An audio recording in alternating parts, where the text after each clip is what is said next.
ახლო აღმოსავლეთში მიმდინარე ომის შედეგებს მსოფლიოს არაერთი ქვეყნის მსგავსად რთულად უმკლავდება სირია, რომელიც ბაშარ ალ-ასადის რეჟიმის ცვლილების შემდეგ ფეხზე დადგომას ცდილობს. სამოქალაქო ომისა და საერთაშორისო სანქციების შემდეგ უკვე 2 ათწლეულია დამასკო ეკონომიკურ კრიზისშია. ახალი ხელისუფლების მხრიდან დასავლეთის ქვეყნებთან ურთიერთობების დათბობის მიუხედავად, რეგიონში ომი სირიის მოსახლეობას მძიმედ დააწვა.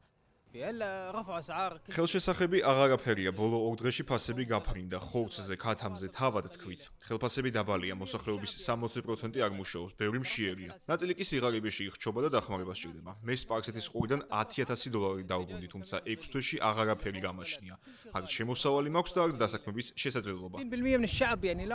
უმუშევრობისა და სიღარიბის ფონზე უკვე ახალი კრიზისი დედაქალაქის მთავარ ბაზარზეც აისახა, სადაც ხალხმრავლობა ძველებური აღარაა. ძირითადი მომხმარების პროდუქტებზე, როგორიცაა მაგალითად პური თუ კვერცხი, ფასების ზრდა გრძელდება, სულ რომ არაფერი ითქვა საწვავზე. შედეგები ყველაზე თვალსაჩინო ბიზნესების მებატრულებისთვისაა.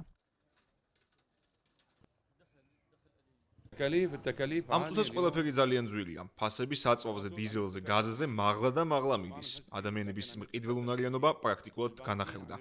მე აქამდე 50 კილოგრამ ქათამს ვყიდდი დღეში, ახლა კი 25 კილოგრამის გაყიდვას თუ ახერხებ. ბევრმა ოჯახმა გადაწყვიტა ეკონომია გააკეთოს და ხორცზე უარის თქმა მოუხდათ. ამერიკის შეერთებული შტატებისა და ისრაელის ერთობლივი სამხედრო ოპერაცია ირანში ისე დაიწყო და გრძელდება, რომ სირიამ კონფლიქტისგან მაქსიმალური დისტანცირება მოახდინა. თუმცა ომის გლობალურ ეფექტებს მაინც ვერ გაექცა.